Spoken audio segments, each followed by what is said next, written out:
everybody, and welcome to Bottom Line with Roni and Byron. And today we have a great show lined up for you. We're going to start off by talking about redistricting in the city of Marietta and in Jackson County. And in national news, we'll talk about how U.S. Marshals in Georgia, officers were indicted in the death of a man shot 76 times. And then we'll switch to sports and talk about some high school football, as well as college football and FAMU homecoming. And in entertainment, we'll talk about how DMX's family releases a statement regarding his estate. Then we'll switch to relationship T, and we'll see how well do you agree to disagree. And we'll get to it right now. So Byron, we'll start off with the redistricting situation that's actually in the city of Marietta as well as Jackson County. So the city of Marietta also had to redraw the lines. Their numbers have declined, actually about 2,000. And I know this kind of sounds weird since the county also lost about that number, actually a little bit over. But what has happened with the city of Marietta, people have moved to the outskirts of the county for many reasons, mostly Hurricane Michael. So what has to happen now? In the city of Marietta, they've met and they are doing it the proper way, and mostly because their charter requires them to have a nominating committee, which means each city councilman or city commissioner has to nominate 2 people to serve on this board that makes up the redistricting board. So I have a list here, Byron, and I'll go ahead and read it of what commissioner nominated who. And for district, let's see, District 1. Okay, here we go. District 1, Travis Eastrom, he has John Walker and Marissa Russ. District 2, which is John Roberts, has Jonathan Fuqua and Chris Milton. District 3, which is Alan Ward, has Pastor Jack Collins and Becky Crawford. District 4 is Rico Williams, who chose Elmore Bryant and Nikki Lovett. And then District 5, which is Kenneth Hamilton, has Kay Nichols and Chad Taylor. So Byron, this is a more involved community effort to make sure that the community is still involved with the city of Marietta. What do you think about that? Well, that, like you said, that's the right way. That makes sense. You want to get transparency. You want to get the input from the community itself. And when you do things in this fashion, both the commissioners are doing things not what they want to do, because that's not what they were elected to do. They were to do things what the people wanted them to do. So I always fall back to, even in the campaign, when I would, be on my stump and I would be talking to people, I say, you know what, as much as people will vote for you and they'll elect you and they'll base it upon your core values, who you are as a person, what you campaign on. But also as a candidate and as a person that could potentially win, I have to always realize that, hey, no matter what I want, I have to be in line with what the people want. So, I always would say, the people in District 5, if they want a pink elephant in the middle of Grand Ridge, don't care if I don't like it or not, I got to figure out how in the world I'm gonna get a pink elephant, put it in the middle of Grand Ridge. You know what I'm saying? That's right. So it's to that point. What they're doing, they're taking themselves out of the equation, their egos out of the equation. If there any or may be or may not be any questions about their political aspirations out of the equation, and they're appointing members of the community to do that work and advise them based on what they want and what the people in the community want. That makes sense. So there's nothing wrong with that. I think that's a good step forward. And I think it'll give you a more accurate, you're never going to please everybody, but I think that'll give you a more accurate assessment and, a more accurate viewpoint of what the people in each of their districts really, want. Right. Yeah, I think it's a good thing that it is in the city's charter to have a redistricting board made up by the community. So it was, great to see that the 5 sitting commissioners did nominate 2 people each, and that was by the request of the city manager, Jim Dean. The goal is to make each of the 5 districts equal. That magic number is 1250. Right now, the lowest district in the city of Marietta is District 3 with 945. and the highest is District 2, which is 1,672. So again, they're trying to follow the, it also is a lawsuit. So I want to make sure that people understand both the city and the county, both are having to abide by a court order that generated from a lawsuit back in the 80s. So the city of Marianna was sued as well. And so they have to also follow guidelines. And, you know, some interpretation of that lawsuit says that at least 2 of the districts in the city of Marianna must remain majority Black. So that's interesting as well. Yeah, another point I wanted to make is that these people that are appointed, they're not just anybody. They're people that have been active in their communities for quite some time, for many years. So kudos to that as well. Yeah, I applaud the city of Marianna for the efforts and the way that they're approaching this. So um, hats off to the city commissioners as well as the city manager, Jim Dean. Now let's move over to the Jackson County Board of County Commissioners. So they met as well on Tuesday, and it didn't go as cohesive as what we're seeing in the city of Marianna. What happened was the Jackson County Board of County Commissioners, they actually met in cohesiveness supposedly with the Jackson County School Board. I did take note when the chairman, Jim Peacock, called the meeting to order. He said, I called the meeting to order for the Jackson County Board of County Commissioners and the Jackson County School Board. So to me, that meant it was a joint meeting. It was a joint effort, even though it was at the board chambers of the county commissioners. So that was key to me. However, it did not proceed that way. The attorney for the school board did state or present the map that the school board did come up with. They did have a map, and it did put Graceville in District 1, all of Graceville, including the high school, and put Cottondale Elementary and Cottondale High School in District 2. Now, mind you, Commissioner Clint Pate also presented a second map. He did one last week, made some changes, and brought back a second map. That map was also discussed. It was the flip-flop of what the school board had. The map that Clint Pate presented had all of Graceville in District 2, and had Graceville High School, of course, in District 2, and had Cottondale Elementary and Cottondale High School in District 1. So that brought about some conversations, some back and forth. And Byron, it did not go well. And let me just pause here and just tell me what you think about that. Yeah, so what I will say is when it comes to this situation, it may have started out joint, but it didn't turn out to be too joint. Right. It was very one-sided. But people need to pay attention. I always ask the question, what's the end game? I do it with my kids all the time. When you're arguing, when you're fussing about something, okay, what's the end game? What's the interest?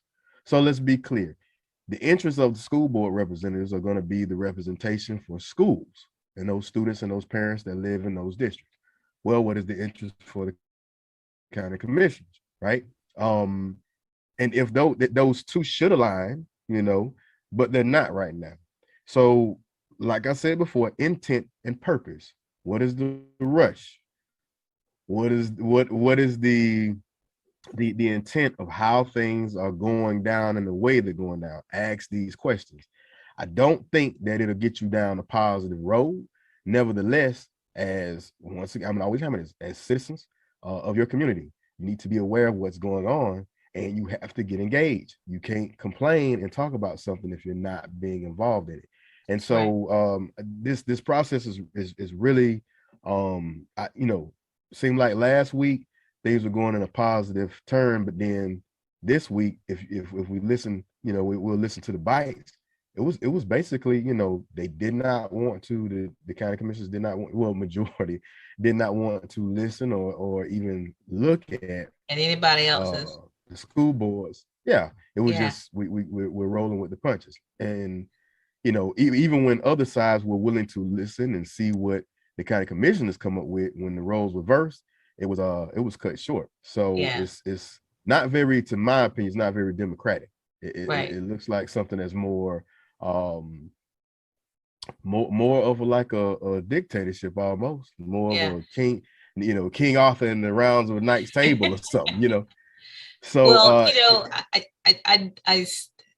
I listened, I was watching during the time, and what happened, Byron, is after the school board presented their map, Commissioner Pate said, I moved to adopt my map. It was seconded by Commissioner Eric Hill. After that, a discussion took place. Phyllis Daniels came up to the podium and she asked a question, why the rush? She asked him, why are we rushing? We have several meetings that we can come together. We've only met together twice. The school board has only met among themselves once. They've just come up with this map. And what's the rush? Okay. And then Charlotte Gardner, who's District 5 school board member, came up to the podium and basically said, we only saw your first map 2 weeks ago. We did not get the second map over the weekend. We know that you sent it because we see it, but we did not receive it, and said no fault to you guys. But the point is we have not had time to look at your second map, nor have you had time to look at ours because they just received it on that day. And she basically pleaded with them to take a look at their map, and we'll take a listen right now. I guess you're saying, what are we asking for next? We're asking for you to look at our map. We're asking you to evaluate our map and come up with a better proposal off of our map. We did not see your map until 2 weeks ago. And then after that, of course, shortly after, Clint Pate said, I call for a question. Commissioner Peacock said, that means it's time to vote. They voted. And what's the purpose of it? Yeah. What's the purpose of that? What's the intent of that? It was almost like, but I mean, the people, you can see it for yourself. You just, you have to ask these questions. They did not, after all the pleading from Charlotte Gardner, to listen to them, immediately after she finished, pretty much they said, Commissioner Pate, I call for a question. And Commissioner Peacock said, that means it's time to vote. And they voted 3-2. Commissioner Hill, Commissioner Pate, Commissioner Peacock was for. Commissioners Pate, second map. And then against it was McKinney, Commissioner McKinney and Commissioner Donifro. They were against it. And so it moved just like that. Now, we did get some feedback from the community, and then we'll let you listen to the City of Graceville's Mayor, Arthur Obar. When the lawyer sent me the questionnaire, what have you heard from the public? We heard nothing.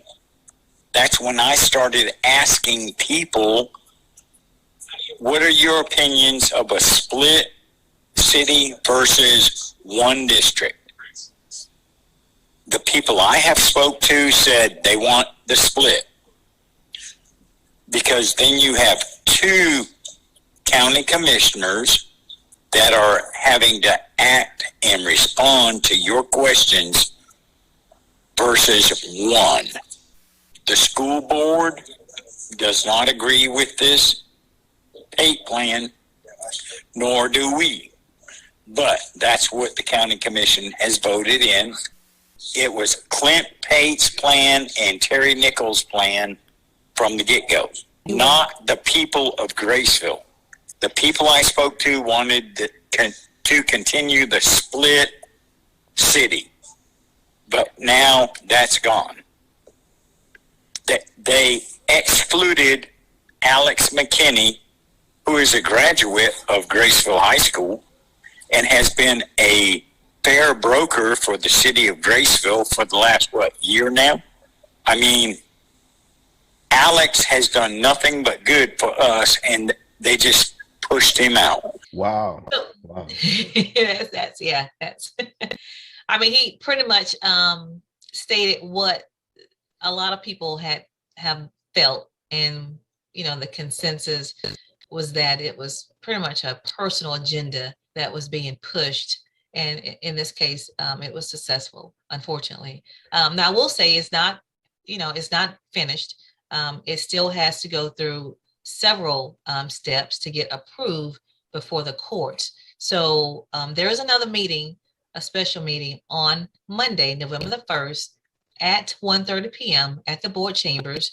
And if anyone has any type of comments or opposition that they want to make, that is the time to go before the Jackson County Board of County Commissioners and state your opinion, give your input, because after that, if they pass it forward, it'll go to the courts. And, actually this map does meet all of the requirements pretty much. The breakdown is it's 55% African-American as far as population wise, and then 53.1% for the Black adult population that's able to vote. Now that's not registered voters, but 53.1% that's able to be registered to vote. So that's the breakdown. And because currently, Byron, I don't know if you know this or knew this, but currently District 1 was out of whack percentage wise. I mean, it was 44.3% Black and 49.4% white.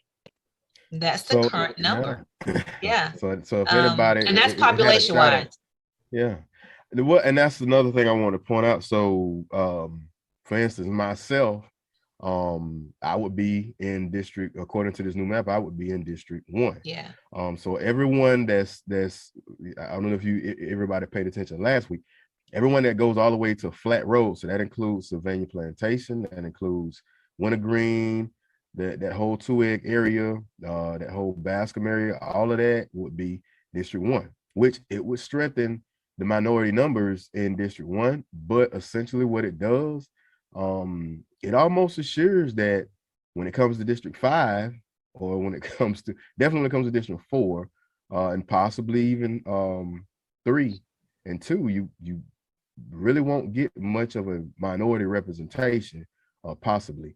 Now, that's not saying that just because it's not predominantly minorities and Blacks and Hispanics or Latinos that live in those districts that they won't ever win an election. But the data, that's the history, though. That's the history, and the data shows otherwise. Yeah, so the history, but Byron, they had to pull the numbers from somewhere. They had to pull it from 2, 3, and 5, not 4, but 2, 3, and 5, because that was the close proximity next to District 1. So, in order to achieve what the consent decree ordered, they had to pull from those 3. Now they should have left, District 1. They should have left Graceville in District 1 and split, because as the mayor said, they've always just wanted it to be split. They always wanted to have 2 commissioners representing Graceville. And just like he said, Alex McKinney has done great in the last year for the city of Graceville. Plus, he's an alumni of Graceville High School. Now, this commissioner, who's an alumni of Graceville and has relationships in Graceville, will not be representing Graceville as a county commissioner. It just kind of, and it goes back to what, the city of Mariana's doing. They're actually taking the advice and the a board input of people in the community, whereas it's complete opposite. So they're not listening. Not even listen to the school board, which brings us to here. This is what's going to happen. Now, the school board will have their own lines that will not mimic the commissioner's lines, which will confuse the citizens, because you're going to have a vote for a county commissioner in one district, if you're in a certain area, but you'll be voting for a school board member in a different district. So that's going to be confusing. And the supervisor of election, she spoke afterwards also to us and explain, what's going to happen. We'll let you listen to her for a few minutes. So after the Board of County Commissioners has gone through the approval process for the new maps for Jackson County, our role as Supervisor of Elections is to send out new voter registration cards to all registered voters. Currently, that's over 28,000 individuals. Those new cards will explain what precinct they should vote in and also what district they're located in. Should you have any questions before you receive a new card, please give me a call at 850-482-9652. So she just explained that she has to do new voter cards. It's going to have to be a campaign for voter education to try to help people to understand what district they're voting for what in. So it's going to be, a lot of work on their part. If this goes through, which, like I said, it still has not been approved, but if it proceeds like it's going right now, that is going to be where we ended up with 2 different maps, one from the school board and one for the county commissioners. And I don't blame the school board for not, going along with the county commissioners, because they didn't even take the schools, in consideration, Yeah. I can't blame them for that, Yeah, we have to see where this thing plays out, but people, this is another point. You have to raise these questions, and you have to apply. It's no heavy. Everything we talk about, there's no heavy thinking. There's no grandiose equation or formula to this. It's pretty simple, but you have to raise these questions. Why? What's the intent? What's the end game? And I think when people connect the dots, I think they will come to a point where, if you are wanting to get engaged, because now things are going to be very confusing. So the average voter, or the everyday voter in the local community in Jackson County, especially in District 1 and 2, and even previously 5, will definitely have to really know and be engaged with their district lines and who they're actually voting for on these ballots. Because you may go in there looking for a certain name and it's not there no more. Because you're not in that district anymore. Yeah, right. You're not in that district. And people are starting, and it's going to be too late to ask these questions when you're sitting in that booth, you know. So that's what we're here for. Yeah, that's what we're here for. So, well, the last thing I will say is that District 2 and District 4 county commissioners are up for re-election in 2022. So that is Commissioner Pate's seat, as well as Commissioner Hill seat. Now, Commissioner Pate is running for state representative. He's running for Brad Drake's spot. And there are 2 other people running from him, one from Phoenix Springs, and then Marty Cola's son, Vance Cola. He's also running. So Clint Pate will not be running for County Commissioner District 2 next year. So it will be someone else, and it's speculation of who that is. Now, again, that meeting is going to be Monday, November the 1st at 1:30 p.m. in the board chambers. All right, Byron, let's move on to some state news. I'm going to have to hit on our Surgeon General, Dr. Ladapo. So I don't know if you guys have heard, but Dr. Ladapo was trying to meet with the senator. Her name is Tina Polsky from Boca Raton. Basically, he has to get confirmed, even though he's been nominated by the Governor DeSantis, but he has to be confirmed next year. However, he was going to meet with her, and she asked him to put on a mask. She explained to him that she has a serious health condition and wanted him to put on a mask. Well, he did not comply. And it turns out she is, going through breast cancer. So that's why she asked him to put on a mask. He opted to ask her to meet outside, Byron, a doctor. Now, she didn't have to disclose what her medical issue was. She didn't have to tell him. All she had to do was say it was a serious health condition, and he should have complied. Right? That at some point it becomes petty. I'm not. I get people's, and I'm a pretty open-minded person. I get people's frustration that are pro and against wearing a mask. I think it was the first or second show we did. I was burnt out with the whole conversation about masks. You want to wear one, wear it. You don't. But if someone asked me to wear one, I wouldn't. Okay, no problem. It's not like you're asking me to climb a mountain. You're asking me to change my whole wardrobe or wear a hazmat suit. So to me, I think he took a. It doesn't seem like he took a political stance in a situation. So Byron, you talking about a medical doctor? I mean, she said I have a medical issue, just like me telling you. Well, she didn't have to say that. You're right. She didn't have to say that. But she did. She did. So she clued him in that something was going on with her. I mean, it's just like me telling you. I mean, my situation, what I went through. Can you wear a mask? You like, Like, I mean, I can't even tell you how many times I went to somebody's house and they asked me to take my shoes off before I came. All right, no problem. Yeah. You know what I'm saying? So, you just comply, right? Yeah, especially in that situation. So as a result, they're asking him to step down. I say they, the Democratic Party chair, Manny Diaz, the Agriculture Commissioner, Nikki Freed, as well as Charlie Crist, which is he's running for governor as well. So they're all asking him to step down, and I don't blame him. Like, if you're this insensitive, you don't need to be in that position as a doctor. Well, you may not agree with me on this one, but I think on both sides, it's both Dr. Ladapo and the Democrats that are calling for him to come down. I think now they taking on a political spin. I think he did it in reference to I guess trying to show that he's, not with wearing a mask, and I think they took that as an opportunity to say, hey, we want you out. Yeah, so, but that wasn't a time to make a political stand on his part. I mean, you pick another situation, not regarding somebody's health. Yeah, so it was idiotic on his. It was idiotic on his end to even go there.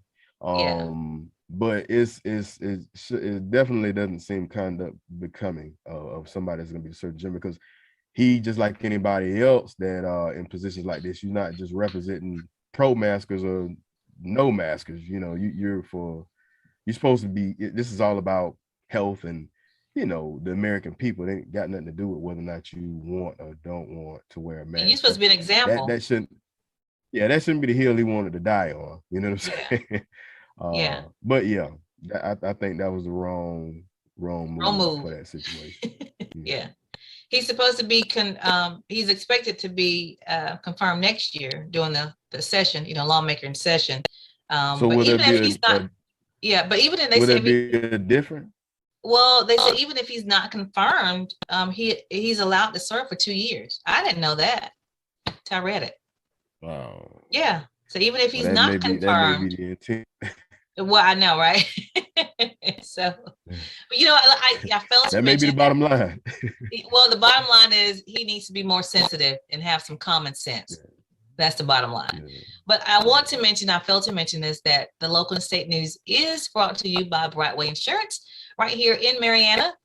They're located on Caledonia Street, and you can get your property insurance, vehicle insurance, business insurance, life insurance, anything you need from Brightway Insurance. So call them up at 850-633-3460. Contact TD and his team. Okay. So again, Byron, between the three things I talked about, the Marianna City Commission, the Jackson County Board of County Commissioners, and then of course our Surgeon General, Dr. Ladapo, those were some serious, heavy topics. Okay. Yeah. Again, y'all check out TD and his staff at Brightway Insurance. Again, 850-633-3460. That address is 2867 Caledonia Street in Marianna, and they're open Monday through Friday from 9 to 5 and by appointment only on Saturdays. What do you have for national news? Okay, so for national news, before I begin, People's Funeral Home, because we care, we're here when you need us. Long Granbury Funeral Services Incorporated, doing business as People's Funeral Home, Marianna and Battle Mortuary, Panama Service, Panama City, offers services that are within the reach of all. Our caring staff is available 24/7 when the need arises. Our services are designed to commemorate the life being remembered at a price suitable for all.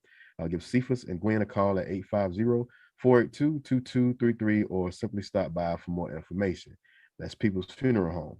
So in my first story, the U.S. Marshals, Georgia officers are indicted in the death of a man that was shot 76 times.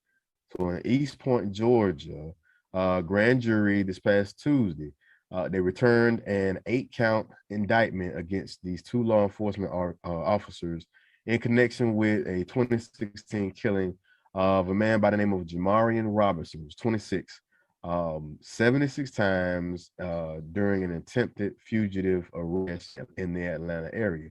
So Eric Hines, an assistant chief inspector with the U.S. Marshals Southeast Regional Fugitive Task Force, and Christopher Hutchins, Clayton County police officer working with that task force, they were formally charged of felony murder, aggravated assault, burglary making false statements, and violation of oath by a public officer. The medical examiner's report says that Mr. Robinson was shot 76 times when officers tried to enter his apartment. Now, one of these, two of those shots were given standing directly over him. Reports say that neither officers, nobody had on body cams, but there were a cell phone footage that actually showed some of the event, and the mother of the deceased had reported that they handcuffed him and dragged his body down the flight of stairs before they and did not even render him medical aid. Wow. It was not even immediately known that Hines or Hutchinson had lawyers who could comment on their behalf. So, you know, the family reached out and they celebrated as you were. They basically fought real hard to get this to fruition. U.S. Marshal spokesman said that the officers were attempting to serve warrants by the Atlanta police, and there was speculation that Mr. Officer had pointed a gun at other officers like earlier. And this Oh, is one of those situations where you see what I'm saying? It's one of those situations where it was like a retaliation thing, yeah, and the more will history. come out with this case. Yeah, but the weird thing, like I said, there was no body camera video of the shooting, and cell phone video from outside the apartment had captured just a little bit, but over But 90 76 rounds were times, fired Byron? at yeah, they said the mother said over 90 rounds were fired at her son, flashback, grenades, everything. So it was very odd, but it's interesting to see how this turns out. The district attorney office declined because they actually, the DA before said that they didn't have anything to charge, and after a new election, the new DA brought up the charges. So we'll see what happens in this case, but it's very interesting. I can't see how 76 hits, 90 rounds and 76 shots to this man were warranted. That's very odd. So That don't make sense. That's a lot. I mean, yeah, yeah. that's a lot. Yeah. I hate to even So hear stuff like that. yeah. So my next story is suspect in if people haven't been following national news, suspect in Boise mall shooting. There was a mall shooting in Boise, Idaho. Uh, Injured victims, they will survive, but there were two deceased. So the suspect in the shooting that killed two people and injured four others in Boise, Idaho mall has died. City officials announced this past Tuesday as well. The four injured victims included a city police officer, are all expected to survive, but it's not yet clear the suspects how did the suspect die. They did exchange gunfire before he was apprehended. You even had one of the surviving police officers that a round actually came in and hit them in the hat, but the glass that was shattered from the window actually gave cut and gave injuries to that officer. So it was some close calls. Wow. The identified shooter was 26-year-old. As you were, the two deceased victims were 26-year-old Joe Acker and Mm. 49-year-old Roberto Padilla Arguelles. The four injured victims have been identified as 52-year-old female, a 20-year-old female, a 68-year-old female, and the police officer. Wow. That's So sad. some of the statements was I can't even put into words how completely devastated and shattered I am. One that was Acker's, one of the victims' sister, and she stated that Joe, he was always kind and loving and always such an enormous heart of gold. So prayers go out to the families of the victims, and it's sad that has to be the ending. There's no real accountability there, and there's no rhyme or reason. But the authorities did say that this person had, in the past, there had been issues with security mall officers with the same individual, that they weren't, that the person wasn't, had some mental health issues. So there were outlining signs that just Mhm. didn't quite get put together to the right people, and this ended up, unfortunately, ended up happening. So, Okay. but That's so sad. yeah, That's sad. Anytime you see something like that, I mean, it's always mental health is tied in there somewhere. So it's just yeah, sad. Yeah. yeah. We need more So, resources. in my other story that's a little more, I guess you could say, humorous and comical. There was a moment, a Michigan, I saw it on TikTok. There was a Michigan man with a suspended license that dials into the Zoom court, hearing, and he did it while he was driving. and in some kind of way he couldn't realize that he was driving. The video went viral. Shows a man he's logged into this Zoom court hearing. So I mean that's one right there. You don't even have to show up to court. You get to do a Zoom meeting. And his name was Wait, he was Kevin driving and he was driving, but his charges was driving without a license. He was driving while he was he was suspended. So and his name was Kevin Burns. I'm gonna show the image. He could be seen in the bottom right corner, right? And he's at the Zoom hearing with 5 other participants while he's in the front seat, in the car video. So this thing got shared over 400,000 times, but the judge's name was Elaine C. Washington of the 14B District Court in Ypsilanti. She's pictured in the Zoom video as well. She's like, "Are you driving right now?" And his answer was, "Yeah, matter of factly, I'm just parking the car for a friend." And she's like, "Yeah, but you're suspended." And he's trying to say, "Well, I'm not driving, I'm parking the car." But that takes driving, right? Yeah, he couldn't get that part. So she's like, in the end, she's like, "I'm gonna need you to get out the car, okay?" So we don't know yet if she actually put him in contempt of court or anything like that. But it's just crazy how Buddy didn't even realize that you're still driving the car, man. Why would you even if he did park the car, just stand outside or something. Don't get on the Zoom while you're gonna call in. Yeah. That's an example of a dumb. And the crazy thing was, as he was talking, he had his blinker on. So he's saying he's not driving, and you hear the blinker go. You hear it, yeah. So again, it's crazy. That's an example of a dumb criminal, Byron. Yeah. Smart dummy. That's a smart dummy right there. What did Fred Sanford used to say to Lamont? You big dummy. Well, yeah. So this segment was brought to you by People's Funeral Home. Because we care, we're here when you need us. Long Granbury Funeral Services Incorporated, doing business as People's Funeral Home, Marietta and Battle Mortuary. Panama City offers services that is within the reach of all. Our caring staff is available 24/7 when the need arises, and our services are designed to commemorate the life being remembered at a suitable price for all. Give Cephas and Gwen a call at 850-482-2233 or simply stop by for more information. That's People's Funeral Home.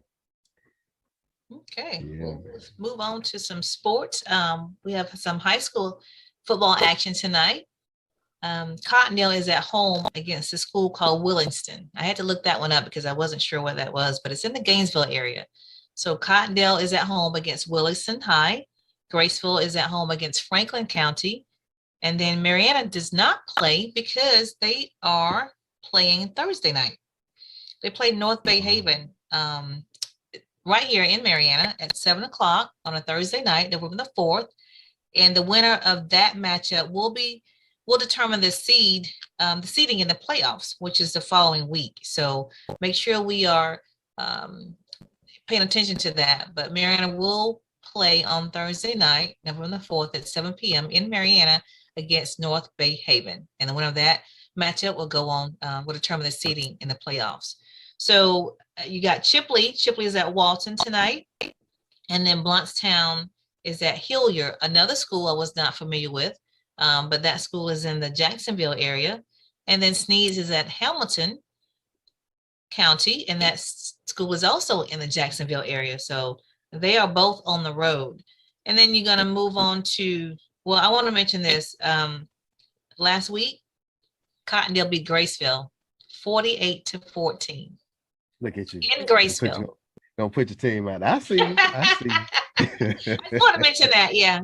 Just kind of want to mention that. But I also want to mention this. Now, Sneads put up basketball numbers last week. They played Franklin County, and they beat them by 70-14. Sneads did. Yeah. Did you say 70-14? 70-14. They beat Franklin County. I'm gonna say this. When I played, we had a pretty bad game, and one of the only thing that motivated us not to let the other team win. I think we were down like 54-0 at half, and our coach told us, he said, unless y'all want to end up on ESPN 100-0, You might want to do something. Hey, and we didn't score we didn't score too many points, but we made sure they didn't score any more points. They didn't run up the clock, huh? Yeah. Hey, Well, they was pretty close to making ESPN with that one, 70-14. Good. 70-14. Yeah. Yeah, Now, that's here's the awesome. interesting thing. So, Franklin County, lost bad like that, but so did Graceville lost bad. So Graceville and Franklin County, as I mentioned earlier, they play each other. So we'll see what kind of, results that yield. All right, then we move on to week 9 in college football. The big game this week, or one of the big games this week, is Georgia and Florida. Both of them rested last week, but they play in Gainesville on tomorrow at 2:30 p.m. on CBS. People started going to Gainesville, Byron, on Tuesday and setting up in their little tent city. Tuesday. Yeah, they started going then. So that game is tomorrow at 2:30, and then Mississippi is at Auburn at 6 p.m. on ESPN. Miami is at Pittsburgh. That's 11 a.m. on the ACC network. Florida State is at Clemson. That game is at 2:30 p.m. on ESPN. Let's see. Oh, that is basically Virginia Tech is at Georgia Tech. That's 11 a.m. on ESPN3. And then the biggest game this weekend, I got my FAMU stuff on, is Florida A&M University and Grambling in Tallahassee for FAMU's homecoming. That game is at 3 p.m. If you are not there, you're going to probably be square. But FAMU homecoming is this weekend. They've started festivities. It started Sunday night with the coronation of Mr. and Mrs. FAMU. Mr. FAMU is Kamani Jackson, and Miss FAMU is Erica Johnson. And they had everything this week from step shows. They had everything, beauty and wellness expo. They had a lot of things going on this week, but the culmination is Saturday, the game, and of course, the halftime show. So there we go. Yeah. So make sure you are tuned in. Yeah. We'll make the parade. I don't think we may not be able to make the game. We'll definitely make the parade. Yeah, we're gonna make the parade and the game. So, but FAMU cool. is on a roll. They're 5-2. They lost to Jackson State, Dion's team, and then they lost to University of South Florida. So, other than that, they are kicking butt. So, doing good. And you know what, Byron? Also today, it started this morning at 10. ESPN is broadcasting there with Stephen A. Smith. So Kevin Hart, Stephen A. Smith, Taraji Henson, all of them was there this morning broadcasting that show, ESPN show, First Take. So, yeah. That's right. That's the director. I forgot his name. Will Packer. Yeah, Will Packer. Yeah, Will Packer is bringing everybody. Yeah, he's a FAMU alumni. So yeah. So that's that was that. So, and then I'll give you your top 10 real quick. So the top 10 for this week 9, is number 1, Georgia, number 2, Cincinnati, number 3, Alabama. They climbed back up. Number 4, Oklahoma, number 5, Ohio State, number 6, Michigan, number 7, Oregon, number 8, Michigan State, number 9, Iowa, and number 10, Mississippi. So there you go, your top 10 in the AP poll for week 9. All right, what do you have, Byron, for entertainment? Okay, so for entertainment, one thing about entertainment, you definitely get most of your entertainment from the TV. So speaking of TV, we have 2Egg TV. 2Egg TV is an off-beaten path streaming travel channel. Dale Cox and the 2Egg TV team take you on a digital adventures in Florida, Georgia, and Alabama with travel features and documentaries. You can watch 2Egg TV on YouTube, Roku, and on 2eggtv.com. That's 2eggtv.com. So my first story, there was the man convicted in the murder of Michael Jordan's father is denied parole. One of the men convicted in that murder of James Jordan, father of the basketball legend, was denied parole, according to a spokesperson from North Carolina Department of Public Safety. Daniel Green and his co-defendant Larry Demery were both convicted of first-degree murder and sentenced to life in prison in July 1993 of the murder of Mr. Jordan. Just to go back and give some of the details, Mr. Jordan had just pulled over. I've done it plenty of times, just to take a nap. These two gentlemen were actually on their way to rob, to actually partake in a burglar robbery, and they saw the high-end car, And instead of, I'm not condoning any type of criminal activity, but instead of robbing them and just leaving them, they murdered them and then took the car and actually drove around trying to pick up women Yeah, I remember that. and got caught. So Green's parole will be reviewed again only until 2024. So it's short lived, but Daniel Green hasn't received justice since this is from Green's attorney. Daniel Green hasn't received justice since the day he was arrested. So I didn't have much hope that it would start with the parole process. It's interesting how some people can be so blind to what others can clearly see. It's a bureaucracy. They don't have to give a reason. It's easier to just say, come back in 3 years. Once again, he was in 2020, Demery was granted parole via the Mutual Agreement Parole Program, a scholastic and vocational program. So according to this news, his parole date was set for August 6, 2023. And then when the documentary, The Last Dance, came out, and how Michael Jordan opened up about his relationship with his dad, and how he was killed, it took a turn. So at this point, it just they go in and say how Demery, said that they had no idea that their victim who it was until they rifled through his possession. So they really didn't even care that they just killed the innocent man. They just found out that it was Michael Jordan. So hopefully in 2024 it gets denied again, because now you're asking for forgiveness and leniency when you didn't even apply it for yourself for someone else. So another story, DMX finally family releases a statement regarding his estate. So this is one of these stories again, kind of like in the past, where celebrities, artists, they don't take care of their estates and their business if they pass away prior to.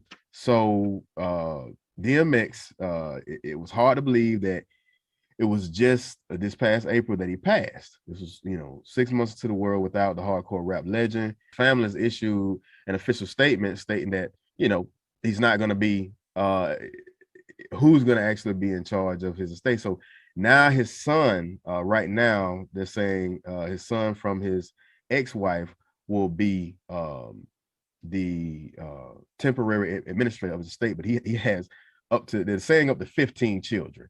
And there are other people coming out that's saying that, hey, that's my dad. Yeah, 15. And they have other people coming out and say, hey, that's my dad. So, if a paternity test is done and they're actually his children, then I guess something different is going to happen. But he never had anything with all of his 5 platinum albums, his 8 LPs, 7 compilation albums, 3 mixtapes. He had all the rights to that music. And what's going to happen with all that? Don't know, but this is a prime example what happens when you don't take care of your affairs. I know in our community, people get upset when you start asking those questions, but we have to put things in order and do a will, do a power of attorney, break down who's gonna get what, because if some ungodly thing happens, then guess what? It's gonna be a mess, and that's what it looks like to be. So right now, temporary administrators is his oldest son from his last divorced wife, and that's what the courts have so far. But yeah, it looks like it's gonna be So my last story is rapper Freeway. I was big on this Philly rapper when I was in high school. He mourns the death of his daughter. He says that the pain is unimaginable, and he's went through other losses. So died at the age of 21 following a battle with cancer. He took to Instagram early this past Sunday morning just to post his really a heartbreaking tribute to his daughter. Her name was Harmony. And he said, the saying, sugar and spice and everything nice. Well, that's my Harmony, he captioned. And he went on to, say that the video was February of this year on her 21st birthday. And even though she was fighting cancer, she was always happy and always smiling, and she always brightened up to this day. Harmony death arrives just a year after Freeway's son, Jihad, died of complications of an accidental drug intoxication. So he is a devout Muslim, and he basically just, he was saying that it's like what he told, I think he was on a podcast, and he was saying it was like how I told you about Islam and God. He said, without that, I don't know where I would be right now, but my faith in God and my understanding in God really got me through. He says that they say God, tests the ones he loves, and he must love me because I've been getting hit with a lot of tests. So wow. How old is prayers go he? out How there. old is he, Byron? I don't know how old Freeway. I'm guessing he's got to be somewhere around his late 40s. Okay. Take that out, his late 40s maybe. Because shoot, Jay-Z is 51 and he was signed to Rockefeller on his debut album. Okay. Yeah, so I don't know how actually old it is. I'll look that up. Okay. All right. But Cool. that was brought Entertainment. to you, and yeah, entertainment. So once again, speaking of entertainment, 2X TV. 2X TV is an off beaten path streaming travel channel. Dale Cox and the 2X team take you on digital adventures in Florida, Georgia, and Alabama with travel features and documentaries. You can watch 2X TV on YouTube, Roku, and 2XTV.com. It's 2XTV.com. Okay. All right. We'll move on to our relationship T segment. And our topic for today is, how well do you agree to disagree? So Byron, we say it all the time. We can agree to disagree, but in your heart of hearts, are you really that at peace with it when you're in a conversation with someone? Or are you really harboring ill feelings when someone disagrees with you? So like, how well do you handle that? Yeah, that almost sounds like a save the fight for another day, because I've got family members where when we initially link up, it's love, we hugging, and then after a while, it doesn't matter whatever the topic is, hey, it's gonna be an argument, it's gonna be a back and forth, and I've learned over the years to agree to disagree. Just let that one go, and kind of. But do you get mad for real? Do you get mad? Are you underneath? Are you really mad? Yeah, I mean, I have my moments. I mean, I'm a Pisces. I'm I get, I'm like, but there's certain things that I just can't let go, and it could be considered very, very petty. But some things I just can't let go. But yeah, as we get older, we learn to for the sake of that, not just for the relationship, but for the sake of that person's growth, you let them have that one. You say, okay, I'm gonna agree to disagree. I'm not gonna say you're right, but I'm gonna just say we'll agree to disagree on this one. And maybe when you see a few things, you may see where I'm coming from, and we come back to that. Because I notice a lot of times that's better than continuing to go back and forth. I'd rather say, you know what? Let's just agree to disagree. Now, by saying that, in essence, you're still saying, I don't agree with what you're saying, but you're letting that person know, look, I'm going to respect your mind. We're going to stop and we'll just agree to disagree. Now, some people don't really like that. They don't like that because it makes them feel like they're getting cut off. Exactly. Yeah. But you're trying to say you're trying to basically stay in a peaceable mode, basically. Yeah. And then you ain't finna cut me off. I'm gonna keep saying what I want to say. And a lot of times, I've learned over the years, like I said, a lot of times is just, give them that space to say, all right, I'm gonna come back to that.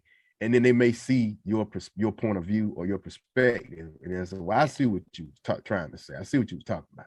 Or sometimes when you say that, you may see theirs. I mean, it can go, both ways. It can be like, you say, hey, okay, we disagree. We'll agree to disagree. You go away, and that gives you time to think about, well, maybe I should look at the way they're looking at it. Maybe I should kind of rethink this.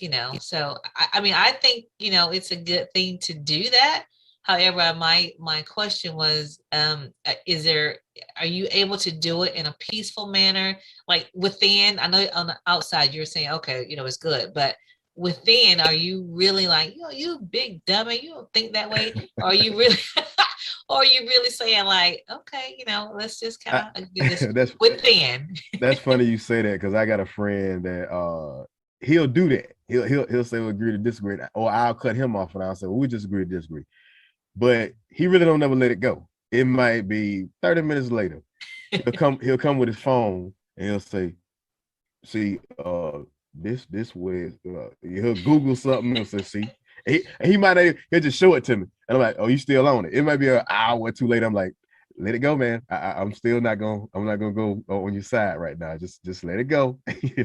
But he'll say agree to disagree. The next day, he might show me a newspaper clipping or email me something or text me something, and I'm like, nah, I'm not gonna go with it. That's man. funny. Yeah. But, It's always a interesting thing to hear when people say that. And I'm always wondering, are you really, meaning that? Or are you just trying to, cut the conversation off because, you really are trying to keep peace, or you cutting the conversation off because you don't want to hear what I have to say?